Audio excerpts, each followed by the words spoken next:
Hello, wonderful first graders. This is Miss Donahue. I'm going to go over day 26 of your packet.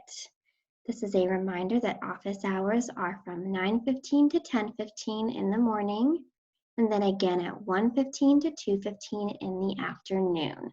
So if you have any questions after watching this video, please use your teacher's office hours to help you answer your questions. All right, so this is what it looks like in the packet. It's going to be day 26. Again, do not worry about this date right here, just worry about the day. All right, so for math, we are going to start a new unit, which is money. In this unit, we are going to learn how to identify pennies, nickels, dimes, and quarters. We are also going to learn how to show the value of each coin in pennies.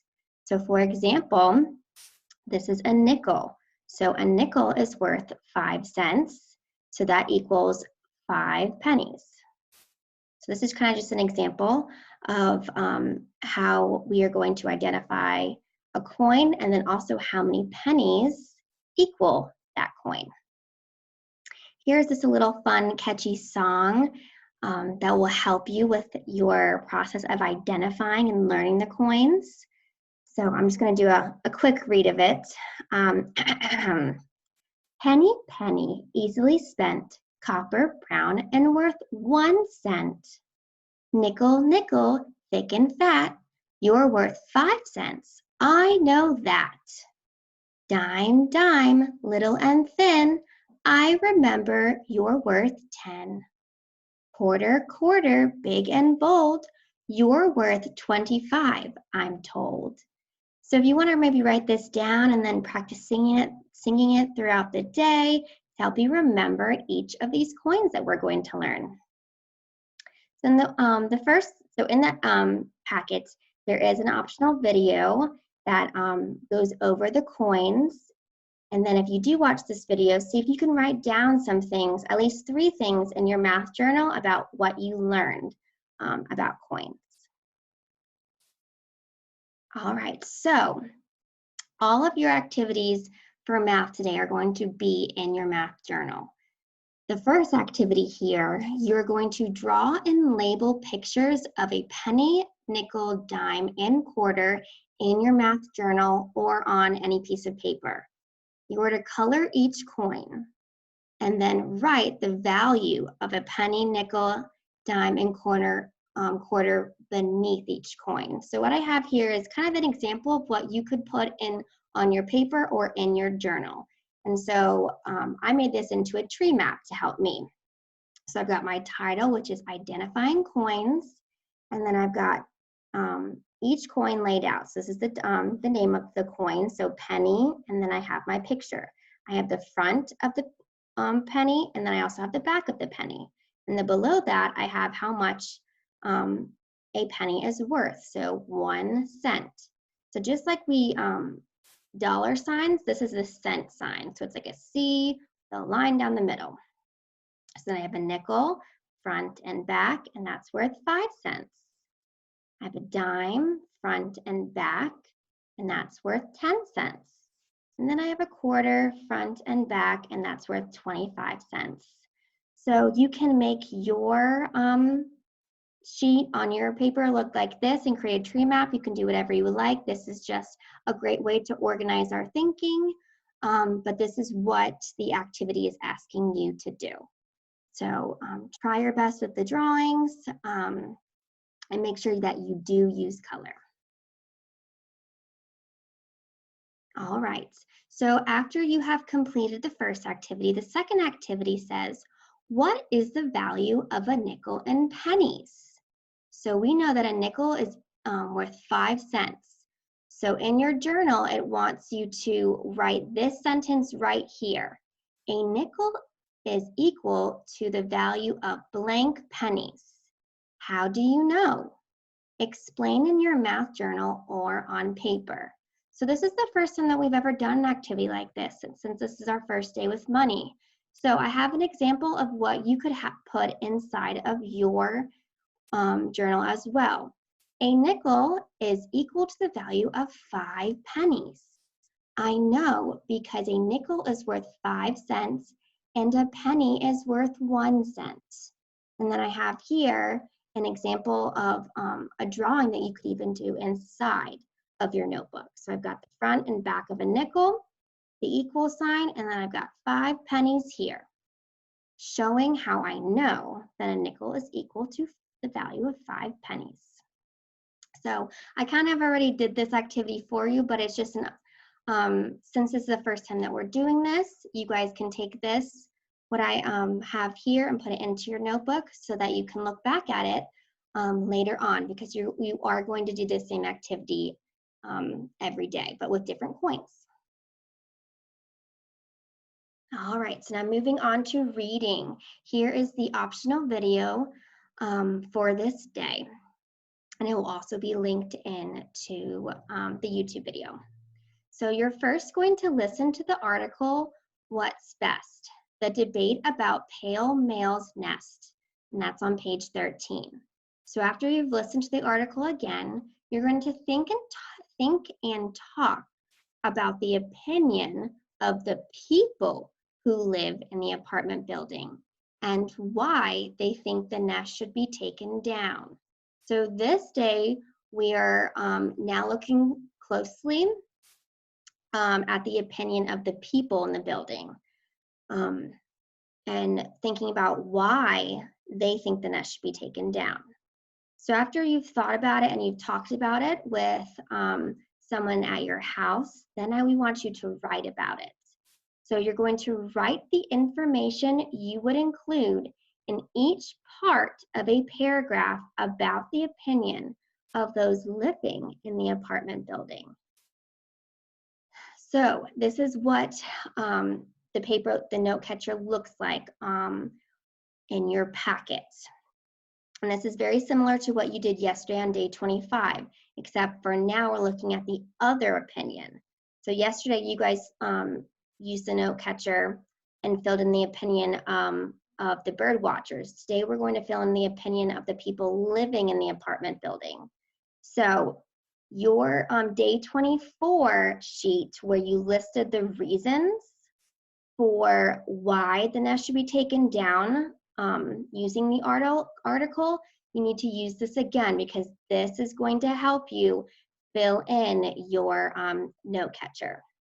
So I have here our sentences and our sentence starters to help us with this note catcher.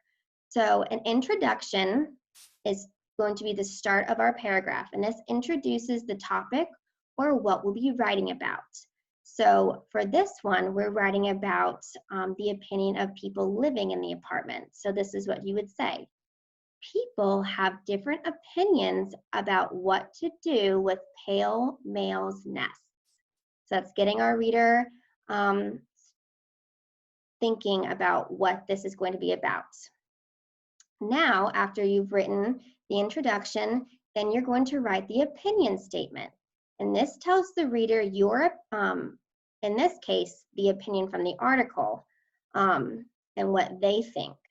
So your sentence starter here would be, the people who live in the building think, and you're going to fill in, well, what is the opinion of the people who live in the apartment building? So you're going to fill this in here using this sentence starter. Once you've written the opinion, then you have to tell the reason. And this tells the reader why you have the opinion or this group has the opinion based on the information from the text. And that's where you're going to use your day 24's charts. That's why I said it's very important that you have this near you. This is your sentence starter that you're going to use here. They think this because. So you're going to take one or two of these reasons here, and you're going to plop them into this sentence right here. So you're giving the reason as why people who live in the building think the nest should be taken down. So you're going to write out the reasons here using this sentence starter to help you. And you already did the work, guys. You already went into the text to find the reasons. You have it written right here, so please use this to help you. So once you've written down the reason, then you're going to wrap up your writing with the conclusion. And the conclusion for this opinion piece is the nest must be taken down. So a conclusion is just telling the opinion again. And the people who live in the apartment building, they think the nest should be taken down. So please use the sentences to help you with the introduction and the conclusion, and also the sentence starters here for the opinion and the reason. Again, please use your day 24 note sheet to help you with the reasons. If you have any questions about this, your teachers are more than happy to do this with you during their office hours or just to help you go through it. All right, so for word work, we have our optional video here that will be linked in.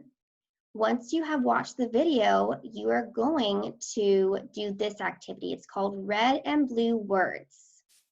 It says, write the words from the Cycle 21 word list. Use a red crayon or marker to trace the vowels. Use a blue crayon or marker to trace the consonants. See the word list on page 18. So this is the first day and the first activity for your Cycle 21 words. And this activity is a little different because it wants you can trace, underline, highlight, but it has to be in red, the vowels. So I have an example here for you. The word is heat. So E and A are red because they are vowels. Vowels are letters such as A, E, I, O, U. Each vowel has more than one sound and can be silent with no sound at all. So in heat, we only hear the E, but the A is also there with it, but it is silent. But E and A are the vowels in the word, so they are going to be red. Now, a consonant. So in this word, H and T are the consonants. Consonants are any letters of the alphabet that are not vowels. So it is every other single letter in the alphabet that are not these right here. Those are going to be your consonants that you are going to color with blue. So again, this is an example of what these are the vowels, and then every other letter going to be the consonant. So this is your word work for day 26. Again, you're using your new words in Cycle 21. And this video right here does a fabulous job teaching you the new skill for Cycle 21. All right, so for social studies today, the topic is going to be again talking about producers and consumers. So producers are people who earn money by making goods or providing services. Consumers are people who buy goods and services. So your activity today is to create a 4-section comic strip. And a comic strip is a sequence of drawings that tell a story. So for this comic strip, you're going to be telling the story of a producer making a good or providing a service and then selling it to a consumer. So I have an example here for you. My producer is a farmer, and he is producing, or he is planting vegetables in his garden out on the farm. Then he brings it to the market where he is going to sell his fruits and vegetables. Here we have the consumer that comes to the fresh market and buys what the producer has made, which is the fruits and vegetables.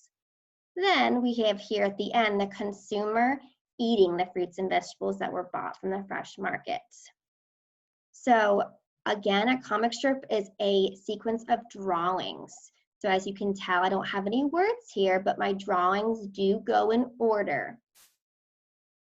This is just an example. You can come up with of your own. So again, producers are people who earn money by making goods or services. So my producer here was the farmer. And then consumers are people who buy services and goods. And here my consumer is this woman right here, and she's buying the fruits and vegetables that the farmer made from his garden, I'm sorry, from his farm. And then the little girl here is eating what her mom bought for her. So she's also a consumer. All right, and then you're going to end the day with a special area activity. Remember to take brain breaks between each section so that you are your brain and is refreshed and ready to go on to the next activity. Please don't forget that once you have finished everything, to take a picture and send it to your teacher so that they can give you feedback. Again, if you have any questions regarding any of these activities, please use your teacher's office hours. They are happy to help you. All right, guys, have a great day completing day 26.